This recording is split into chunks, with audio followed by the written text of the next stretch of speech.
Diwas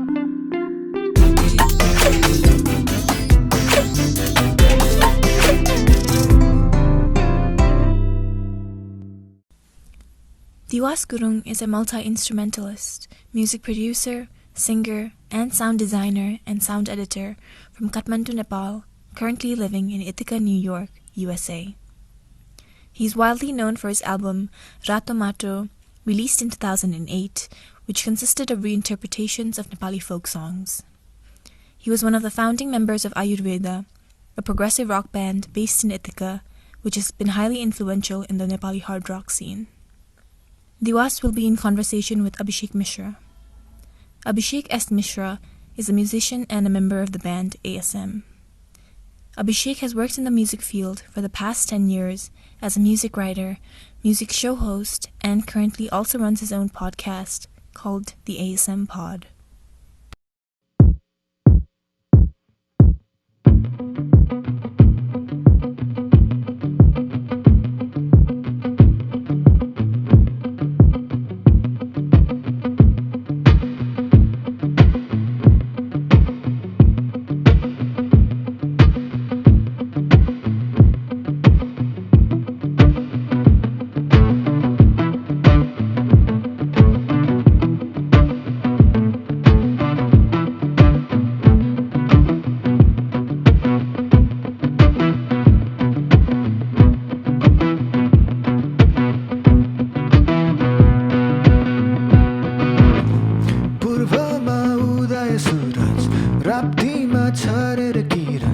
पूर्वमा उदय सूरज राप्तीमा छरेर किरण सुन न हिमाल के भन्छ मुसुक मिठो हाँसेर सुन न हिमाल के भन्छ मुसुक मिठो हाँसेर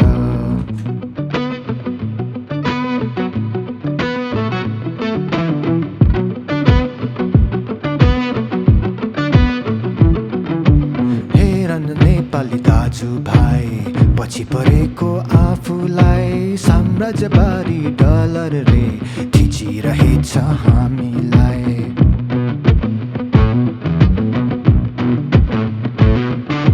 हेर न दिदी बहिनी हो पछि परेको हामी छौँ आफ्नो अधिकारलाई सङ्घर्ष गर्दै जिउँदैछौँ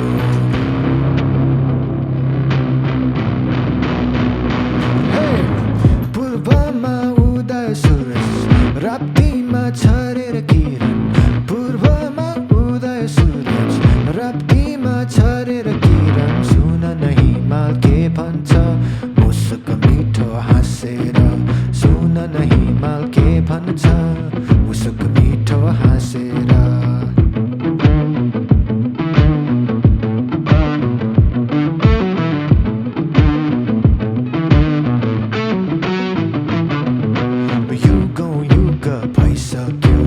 पसिना हाम्रो बगेको आधा पेट खाली छ कसरी हामी सहने हो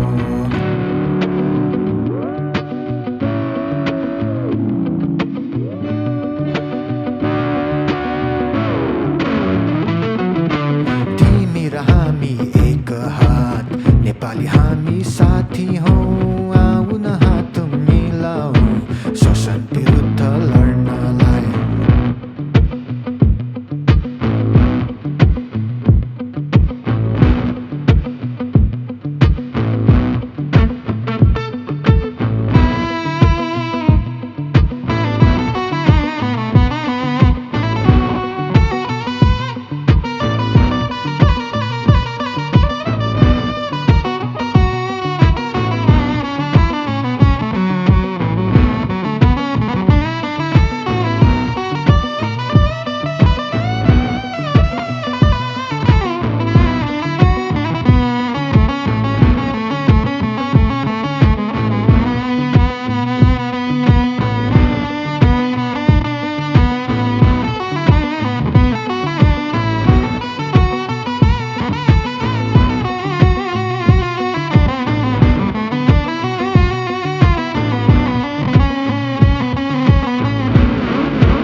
सम्झाउँदै आएको म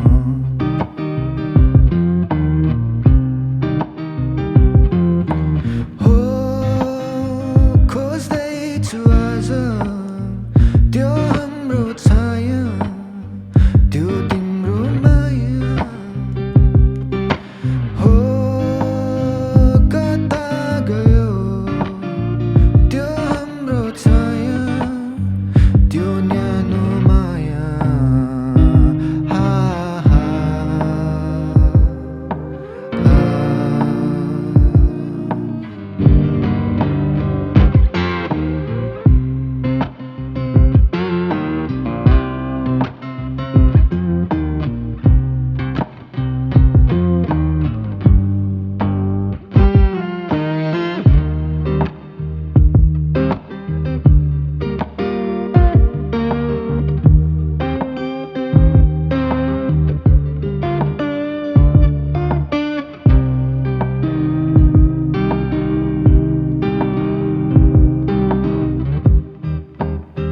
सागर छुने हाम्रो रहर मरुभूमिमा सँगालेर आएको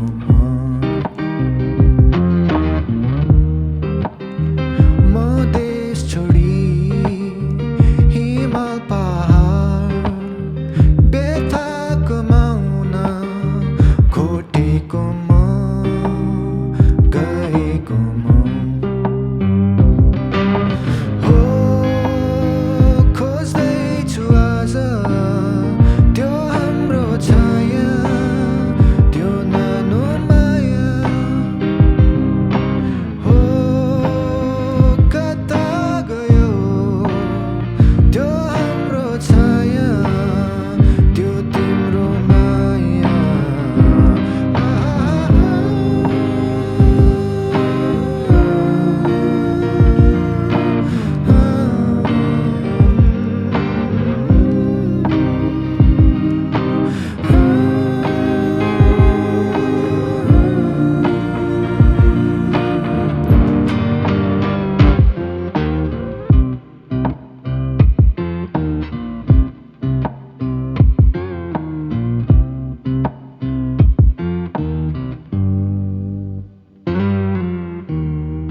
सम्झिरहन्छु बिहानीको किरणमा म डुबिरहन्छु रातो लहर झरना सहर म सम्झिरहन्छु बिहानीको मिरमिरमा म भिजिरहन्छु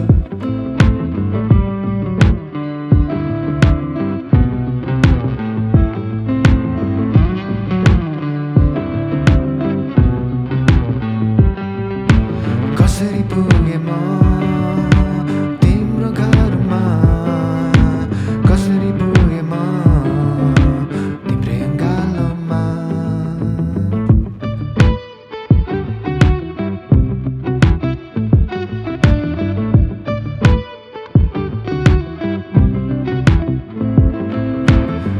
जवानीको चोखो उमग निम्न नदेऊ है जुन किरीको किरकिरे रातमा नहराऊ है रातो लहर झरना सहर म सम्झिरहन्छु बिहानीको पहिलो किरणमा बिउजिरहन्छु है कसरी पुगे म तिम्रो घरमा कसरी पुगे म तिम्रो अङ्गालोमा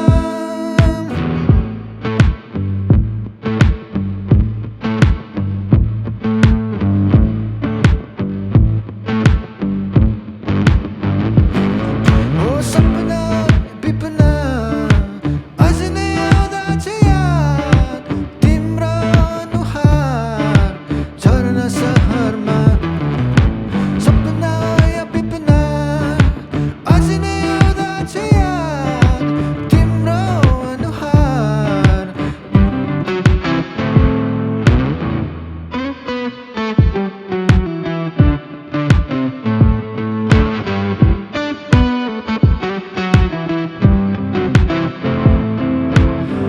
रातो लहर झरना सहर बिहानीको पहिलो किरण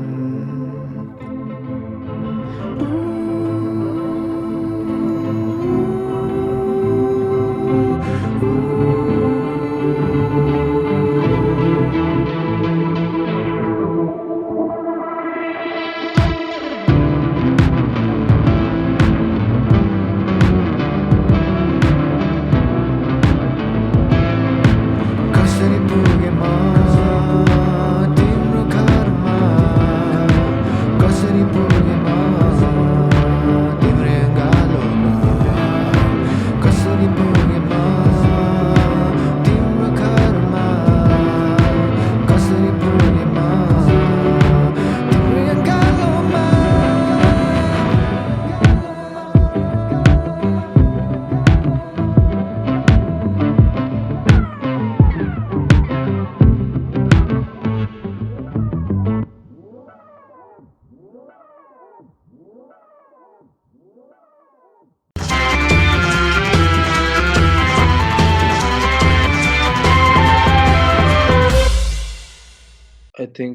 I think we're recording there. Okay. I don't know how to start this day. But it's good to talk to you there. Hope everything is well. Everything is good. Uda? Yeah, everything is good. Yeah, I just got my vaccinations finally. Oh, perfect. Very good. Yeah. Very good. I'm still waiting for mine. I might be too late. What? Yeah, just a little bit under the weather. Bottom now, I'll say. Yeah. Oh no. But yeah, so let's start, I guess, from here. All right. Namaskar, सबैजनालाई, whoever is watching this, this special Echoes in the Valley edition, Letters to Home series. Next is the incomparable Mr. Diwas Gurung here with us. Diwas, how's everything going? How are you? Hello everyone. I'm good. Just keeping busy in this crazy time. कतिको crazy छ दाइ अहिले उता चाहिँ? I because I don't live in the city anymore. I moved like upstate New York. Actually back to Ithaca where everything started. Oh, fantastic! Went back. Yeah. And here it's very peaceful. Like, so it's much safer, much nicer. Um, so it's a good break from What everything. made you decide to go back to Ithaca then? I think there's a lot of reasons. Some of the first reasons is मेरो बहिनी पनि यही, she's studying in Cornell, so she lives in Ithaca. So it's good to be close to her. And my father-in-law also lives in Ithaca. Plus, we have a lot of history, like friends. And it's just something that's just, you know, apart from Kathmandu, like this is like my second home. Because even when I was in the city, like we would come up every couple of months. And when it was getting really crazy in New York, it felt like this was the best option for us. Absolutely. Like a home base.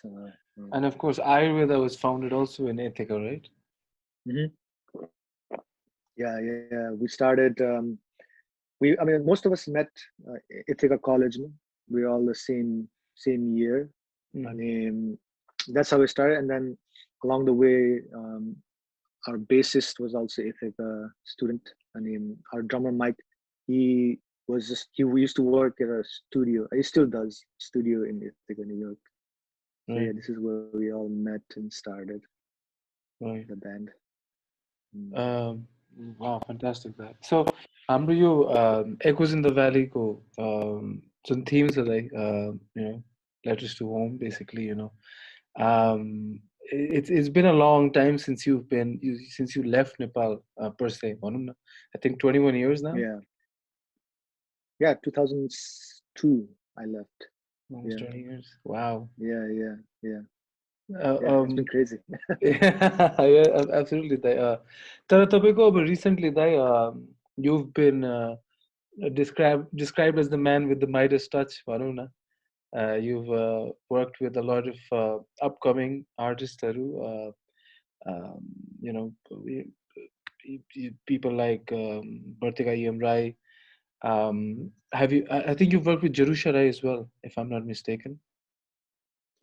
Yeah, I mean, not too much, just few songs. She did do some of my artwork. Okay. But yeah. I mean, we did Like Rain when Gita school. That was just like fun. And we have another song actually that we did that we haven't released yet. I don't know when. We have to figure out when we're going to release it.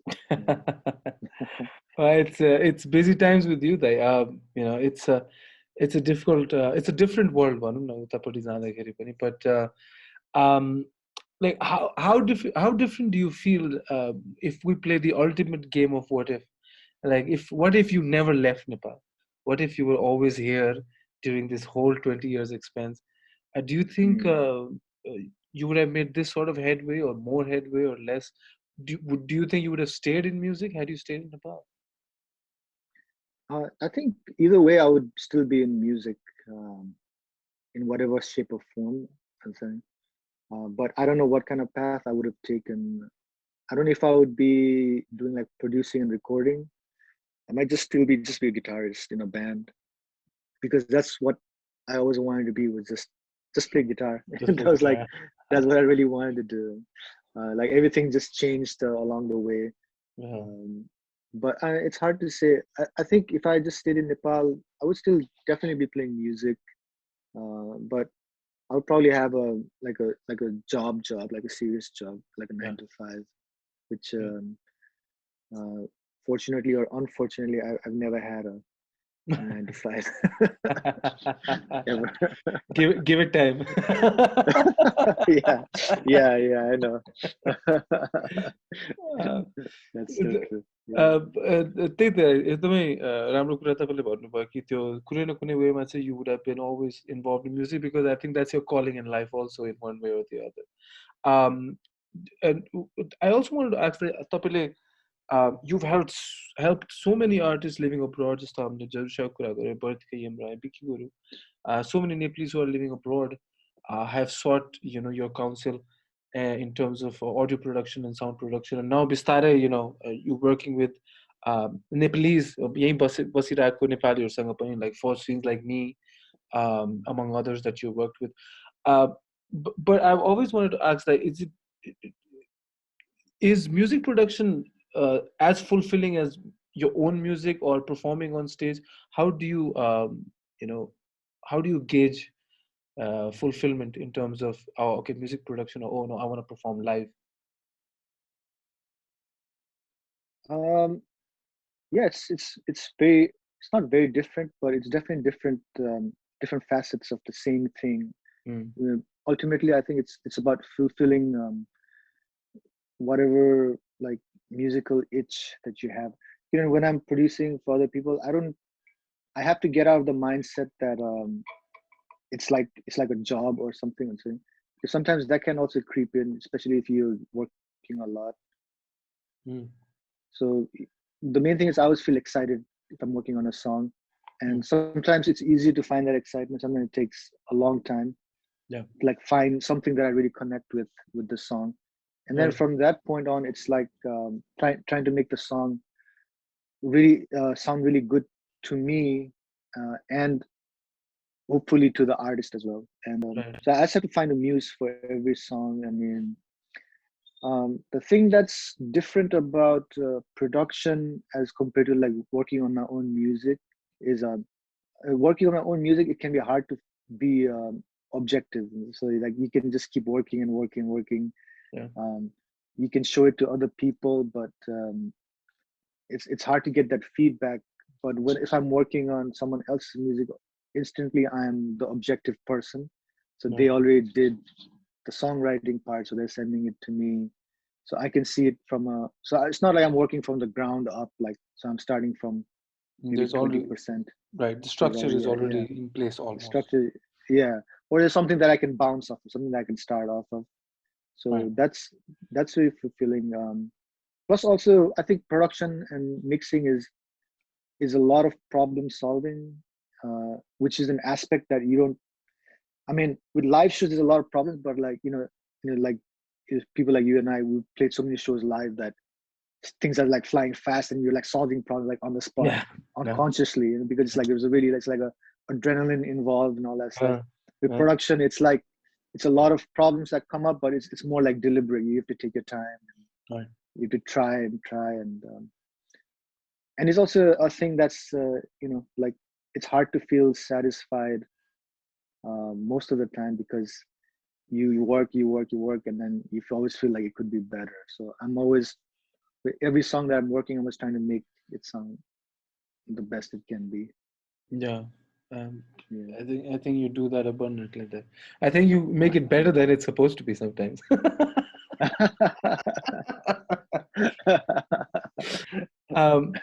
This Azurko, one of the greatest, I think audio production मा चाहिँ अब हुन त as a musician audio production गर्ने मान्छे हुन्छ, म्युजिसियनले नै audio production गर्नु पर्दैन, त्यसको लागि डेडिकेटेड मान्छे हुन्छ, is how I grew up at least हुन्छ नि. So I never got into Mhm. Thinking about audio production ever कि लजिक or एबल्टन राखेर मै आफै गरौँ. But slowly with changing times, we've seen that we are enabling ourselves, empowering ourselves to get the sound that we want, to get that एउटा दिमागमा एउटा जुन त्यो tone र त्यो सिग्नेचर एउटा, just take it from here to the MP3 or to the .wav file, which is, I think, very Yeah. important. How is it that you approach sound production, right? Because as you said, you work on a structure that's already been given to you, but धेरै जसो गीतहरूमा त तपाईँले, like even taking Tara for example, how it started and then where it ended with, because I remember in the first 15 minutes of us sitting down, you said, I hear tabla somewhere. Yeah. Yeah. Almost like Yeah. Nostradamus. So you would say, what do you attribute this sort of instinct to? That where do you get it from? I think that has to do like 100% with like your own musical taste and the kind of music you listen to and what you're exposing yourself to. And so when I was very young, I was very very like much of like very like purist. I would only listen to like a certain genre, certain style. But I think as soon as I came to college, I was really exposed to a lot of different style of music. But then as I get older, when I look back in my childhood and the kind of music that I was exposed to even as a kid, So there was like a lot of different stuff. Like not it wasn't just like rock. A lot of pop music, 80s pop, a lot of like Hindi music, a lot of like old Nepali songs. So it was a mix of a lot of stuff that I think resonated with me. That at that time I didn't really think too much about, but now that now that I'm listening to, like, because at this point, like, I don't really have a favorite genre. Like I love listening to any and every kind of music, and I think as a producer that's like very, very key. Unless you're, even if you're just someone who like just sticks to one genre, it just really helps to broaden your palette. Like even if it's music that you don't understand when you listen to it first, like I think it's as a producer you really have to try to find something that's good in every style of music. Right. But there, it's some songs like I still can't get past, but I try to listen what? to. Like what? I don't know. I mean, sometimes, like when I listen to top 10, like on the Spotify playlist, like Oh no. global. I mean, even in there, like I find like maybe three or four that's like, okay, I like these stuff. I But like parts I about these stuff. parts about it. But I'm really happy that there was this whole trend of mumble rap. Like really, really, really like dumbed down rap. That is past. That's no Yeah, slow. yeah, or is it yours like just Gucci or Gucci, something? Gucci. Yeah. I'm really happy that's past now. I I think think that's people are done. Yeah. going. Yeah, so that was but I think like a lot of pop music now is very, very interesting, and um, uh, but I think you really need to have a very diverse palette. That way, when you listen to something, that you can pull from all these references, that because ultimately it's like no man is an island. Like that's what I think. So you're always being inspired by something, and then when you work on something, you can sort of copy or like try to have your own version of that sound. um, so with Tara, like I was thinking, uh, just like I was like thinking of the old, like there's like all these couple of songs that Pearl Jam did with Nusrat Fateh Ali Khan, like way Yeah. back, just that open tuning sound. So that was the first instinct, and then I put in more like synth elements, and then you said like you give me like a reference of like Michael Jackson, and so it's like there's all these different influences. When you put them together, it creates something new, and when the listener hears, I don't think they're thinking of Michael Jackson or Pearl Jam. No, no. Yeah. I think they've So, created a completely different universe for it, from where we created it. yeah, exactly. That's a So magical yeah, thing of music. I know that. Because yeah, exactly. I remember मैले हाम्रो एल्बर्ट्रसको दाईहरूको गरी खान देऊ review गरेको थिएँ. I used to work in Mm, a publication त्यति बेला. And I mm, asked Dolly Dai, I said, Dai, what is Bhool about? And he said, I can't tell you. I said, why? He said, because it's your interpretation. If I tell you, then you'll know my interpretation. He said, yeah, yeah, the beauty of a song is you build your own memories and connection to something. exactly, And that's the exactly. beauty of art. Absolutely, I agree. When you look, yeah, like in especially the last decade, 2010 to 20, there has been major advances in Nepalese music in terms of production, in terms of how even live gigs are done, in terms of the sort of emphasis that's laid on good live tight music. Hmm. And I think it's something that in the last decade, again, as I said, leaps and bounds ne हामीले लिएको 2010 and 20, and also a lot because of the internet as well. Knowledge हामीले Yeah, प्राप्त गरेको. So yeah. what do you think that this last decade, the 2010s, भनौँ न, 10 to 20, how do you see them, like 50 years from now, 30 years from now? What do you think will be the legacy of this time of Nepalese music? Ooh, I think it's the legacy would be like, um,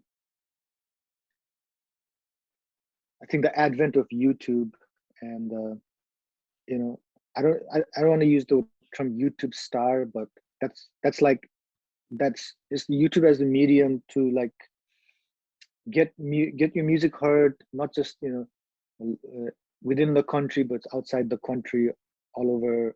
I think it was a mix of a lot of sorry, like migration to Nepali people migrate to all different kinds of countries Yeah. and then YouTube connecting, being like a medium of like um, connecting and finding that kind of music. It's that, and also just the way that technology has evolved to make it possible for people to record their own songs at a lower budget, which gave so I think those two things are a huge thing that really advanced as far as recorded music, as far as visibility of Nepali artists within Nepal and outside of Nepal. And as far as the live show, I think that's also, yeah, like just the internet is, you can find out anything and everything in internet. And just also, I think around 2010, 11, maybe there's a lot of people who went abroad that came back, maybe, or like people had a more of a chance of seeing like uh, foreign bands come to Nepal and play. I wasn't there, but I would see like, oh, the drummer from Lamb of God came, or Bellini came, or all these big name artists, or Bumblefoot, or all these big bands were coming. Silence brought a lot of like amazing artists. Silence got If we're Testament. just talking, Jesus. yeah, Testament, that's insane, right? So I think just being exposed to that, because I remember when I was a kid, the biggest thing we were exposed to was like my first show was Parikrama, way back, and that was like a mind-blowing experience, because before that my perception of live music was like this, and then I saw them, and it was just like like just what's possible became much more bigger. I think just being exposed to what's possible, and like how tight can you be, because it's all about perception. You think you're like really tight, you seem really good, but then if you compare yourself to like some pro band who've been doing it for like decades, and in like the highest mastery of their craftsmanship, to be exposed to those kind of things, I think it really like affects you. So I think yeah, like travel and having more artists come to Nepal maybe, and also a lot of Nepalis coming back to Nepal, or like Nepalis living abroad working on their craft, but now you're visible to people in Nepal. I don't know if that was a good answer. But I think No, I know what you mean there. It's almost when you see someone on top of their game, it raises your game. yeah. Also. Because I remember when I can't, like, now that you're talking about it, I can't believe that I got an opportunity to open for Parikrama as well, because Oh, wow. it would have never happened, like, if it wasn't for the internet, if it wasn't for so many things. But now that I think about it, Sunny, that just the fact that we were opening for Parikrama, all of us brought our A game as ASM as well. I Yeah. still remember on stage, because it just raises your level Yeah, exactly. when you're playing with those acts. I think that is more true than anywhere on Silence Festival, when everybody from all around the world share the same stage, and everybody just brings their A game on stage. Yeah. Um, Yeah. And even like shows like because last time I was there, I saw like a bunch of so far sound shows. That's also bringing artists like, but that's like a different genre. But I'm just saying, like, not just in metal, I think even in jazz, blues, and indie music, experimental music.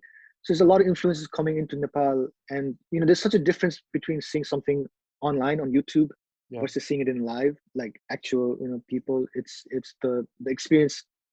It's like it's a night and day difference. So I think just being exposed to that, is I think that was like a big deal for Nepali musicians. And that's been a big deal for me coming to the US, seeing, yeah, like you said, like, when I get references, yeah, it's not just I'm only just listening to music. I also try to go out and watch like any kind of music, like even if it's a classical or like rock, metal, or indie, experimental, everything. yeah. So, because it gives you context to the music if you're watching it live, because it sort of fills you into the, not just the auditory thing, but also like visual and just the culture that music exists in. And saying like, so what came before that? this band, what came after it, like who are the peers, what kind of, and how do they dress, and what kind of lingo do they use, and what are their influences, and it's a big thing. And when you're seeing someone live, like all of those things become like much more clear. You see how the magic Yeah. happens. Uh, Yeah, exactly. Yeah. Absolutely true. Or like what are they doing to make it happen? Or if it doesn't happen, how do they make it happen? Like the thing live is it can be terrifying sometimes. I always tell people who ask me how is Diwas Gurung. I tell him he's a man who would be singing Asha Bhosle covers if it wasn't for America. Because Diwas Dai loves the 80s. Diwas Dai loves the 80s. He loves that old school Yeah, I feel. love it. It's I think a part of your building block of your musical career too. That and it's shown. Yeah, of course. Yeah. Definitely shown Mhm. too. What's on your playlist in terms of what Nepali artist are you listening to these days, or I would prefer? Um, You can't say albatross. uh, That's nepotism. yeah. I don't know. I've been listening to like some like Nepalese. My sister just played me this girl. I forgot her name. Piru Rana or something Oh like that. yeah, Piru is fantastic. Yeah. So I was listening to some of her songs. It's really fun. Yeah. One another artist I really liked was um sorry. Was the Invisible Man, I think. And there you go. uh, uh, Henny Baker भन्ने एउटा band is Oh like yeah. I think she's yeah. related to Steve. I think. Steve, yeah. I mean, she hasn't done anything in recent times, but yeah, I was like a really big fan of her few songs that she released. Yeah. And of course, I like Gaunle Bhai. That was another band I really connected with when they released their album. I don't know, it was like last year. And now I'm looking forward to Vipul Chatri's album. He just announced that he's going to release 5 songs. So I'm looking forward to listening to that, and looking forward to listening to your music too. Well, I'm gonna Your album. once we drop this call, I'm gonna make you download and buy the album. Yeah. I will for sure. This it goes without saying that there must be a part of you must miss Nepal. Like, Yeah. I don't know if there's much to miss here, but your mom and dad are here, of course. Your house is here. Yeah. I've been to your home also. Mhm. And do you still have that? Do you still get homesick? Yes. I mean, it's it's uh it's one of those things like it's like an open wound. I'm saying, like so if I don't pay attention to it, like it kind of dulls. Yeah. But then if I think about going home, then it just becomes more painful. Like, I don't think that's something that's ever going to go away. Yeah. It's not as severe as it used to be. I remember the first couple of years in the US was like very hard for me, just in terms of homesickness. I mean, so now, like COVID has been really tough because I have been going back every year, and it's been almost more than 2 years at this point. So Yeah. I was planning on coming your summertime, but like globally everything is pretty messed up again. So I don't know um, what's going on with that. So yeah, I definitely miss home. I miss my parents, of course, my house and my friends, but I also miss just belonging in that way, like where there's no question about sorry. It's okay. So there's no question about where you're from, and I don't have to speak English.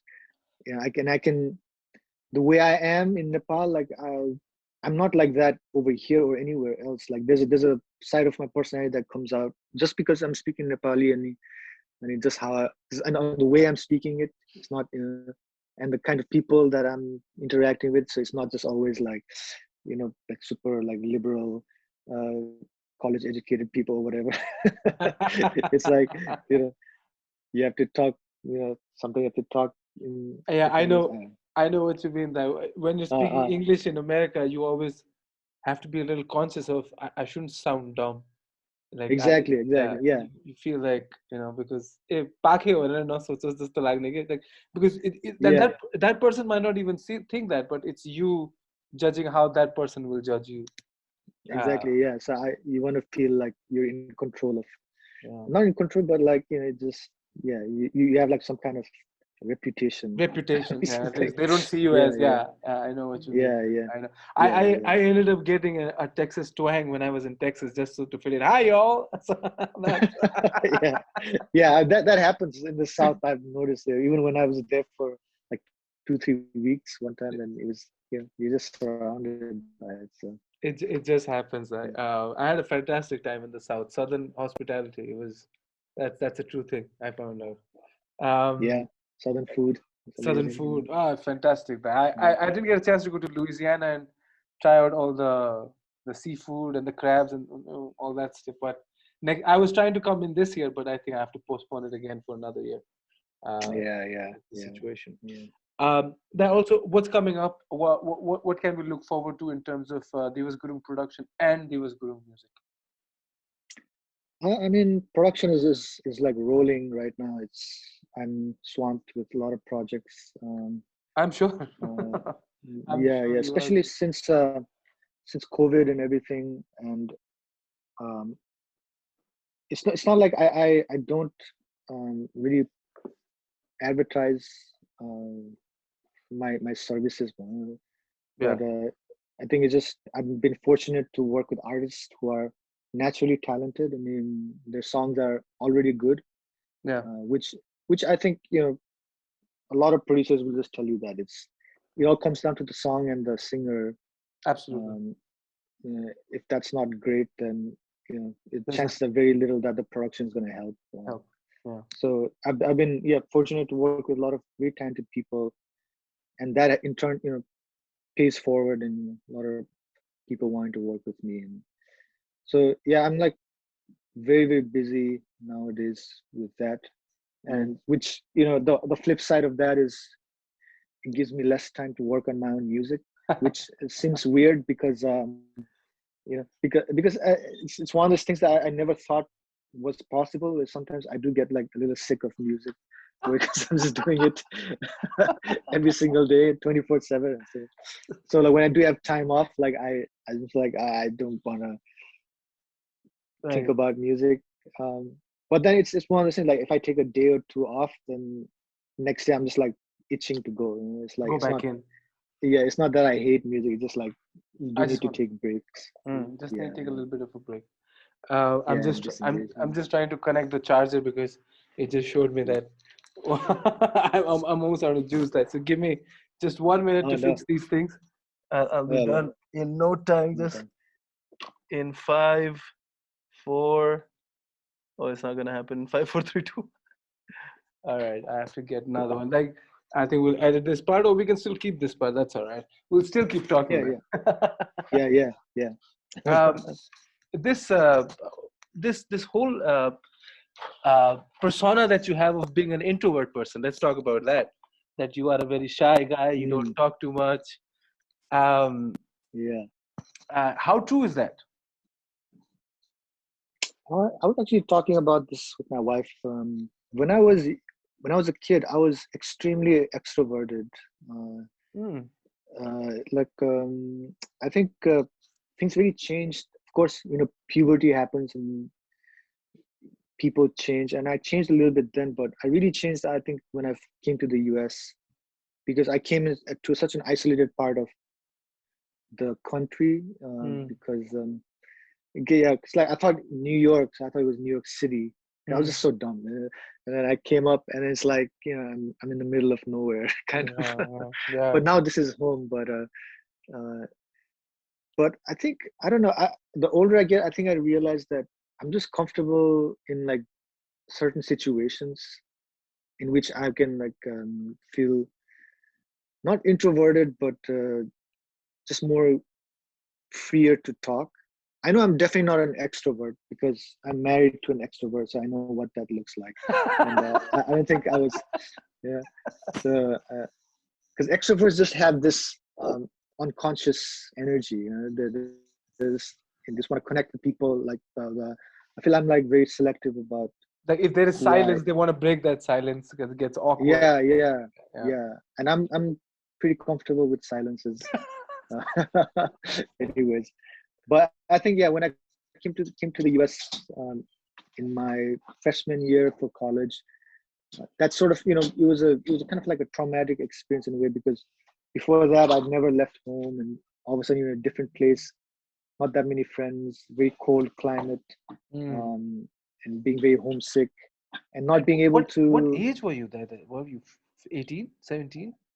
No, I was 19, I think. I think Okay. Still 19. so young to come and live. Even back there was not much internet. You know, a phone was still No, yeah, ISD back then. yeah. I had no cell phone, and then also just not being able to connect to like. I also came to a college where there's not a lot of Nepali students. There was only one other Nepali in my class. And Oh, usually, a lot of people went to like more Nepalese community, so you like ease into the process of being in this country. So I was just like thrust in, and that was sort of my decision because I thought that'd be good for me to just be like um, in a place that was more secluded. But yeah. that definitely took a while, just because the only thing I knew about American culture was like through movies and music, and that's not how it was. And and I was just too young and maybe like too immature to like just be okay with that. And I think it's like we treated a little too much the first couple of years, and You were comfortable that there. yeah, I got comfortable in that scene. And but nowadays, I think I'm like in between how introvert I was then and like how extrovert I was as a kid, where I'm not like I don't. I hope I don't make people like uncomfortable when I'm so like some I've met like true introverts, like you just feel like kind of just nervous just being around them because Yeah, you're they're not like like that. literally Yeah. no, yeah. Yeah, you're not like So that. I just don't speak too much um in a very chatty way.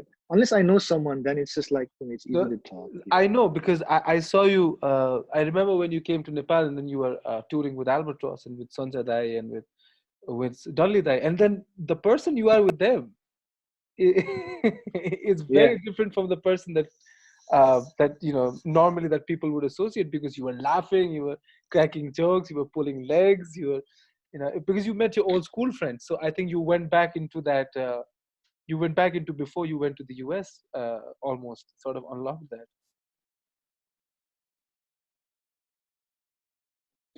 Yeah. With those guys, it's like we're like old friends. Like every time it's just like a party with them. And also they're all extremely extroverted people, so it really helps make me feel comfortable just being around them. And Yeah.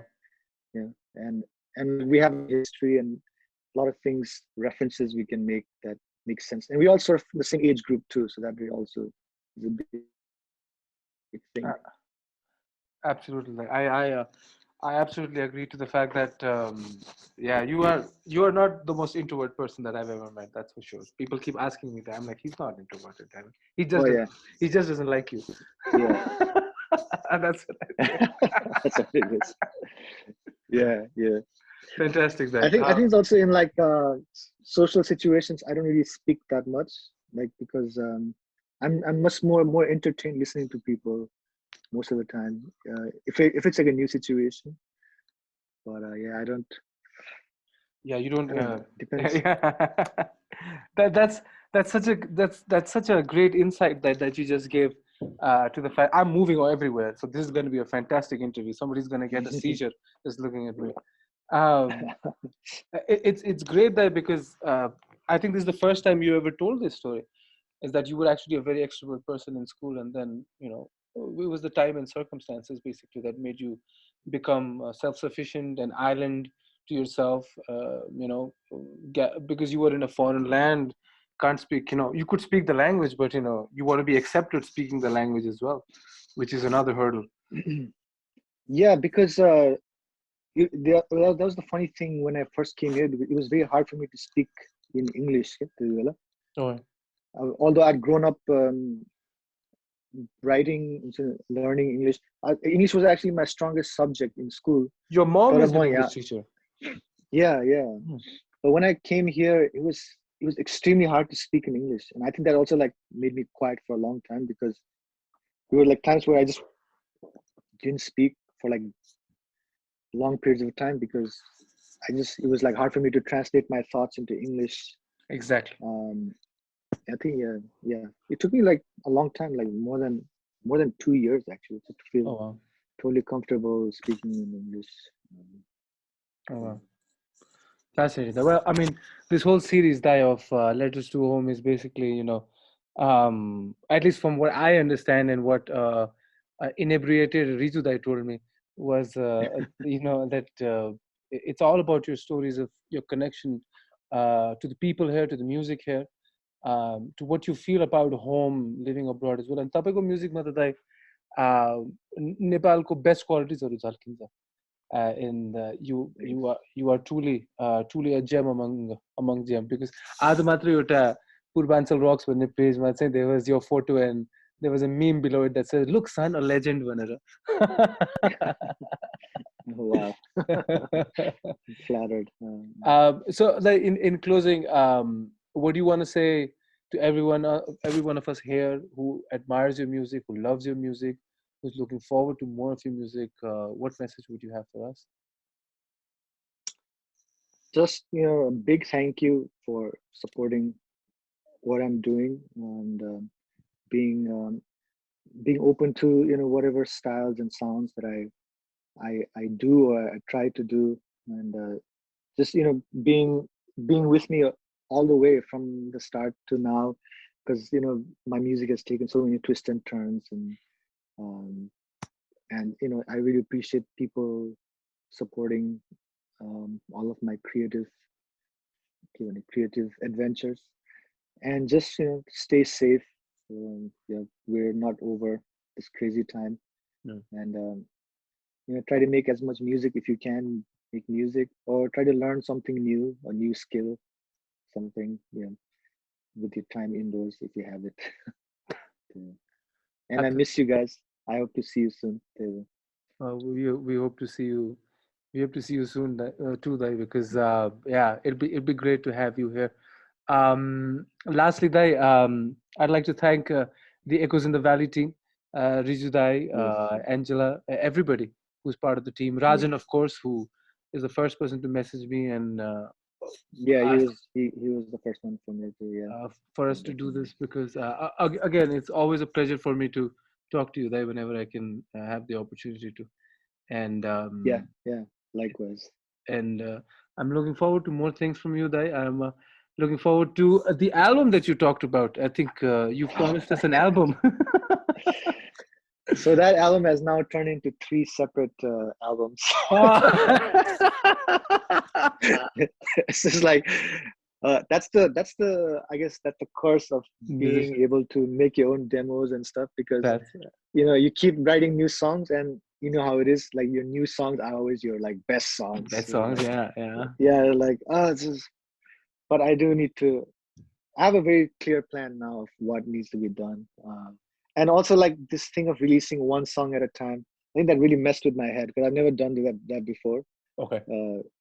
because you release one song and then you gauge, and then the next releases are sort of guided by like people's reactions to it, which I think is Mm, really really bad. It's a really yeah, horrible way of doing music. yeah. So I don't think I'll be doing that anymore, releasing one by one. Maybe I'll release like one or two from the album and just release it all, because that model just did not work for me. Yeah, Yeah, expectation is the thief of joy. yeah, yeah, yeah. It's too many people with too many opinions. What can anybody tell Diwas Gurung? Thank you, Dai. Thank you for your time. Yeah, I think I don't know yeah. what mark we've hit so far, but I've changed multiple positions trying to get the best internet and connect to the adapter as well. But I think we've got something special here. I think we've got a part of your story that कसैले सुनेको छैन, कसैले अहिलेसम्म चाहिँ थाहा पाएको छैन, especially about your school life and how it is difficult starting a life, especially 20 years ago in the US. But it's safe to say that we will look back in quite a few years from now, and we will see you as one of the biggest contributors to Nepalese music industry. And our generation, and my generation, is blessed to have you. Thank you so much. Thank you for talking to me, and thanks to Echoes for having me for this amazing series. Perfect. Thank you so much, Dai. Take care. Okay. Thank you. Okay. Bye-bye. Bye-bye.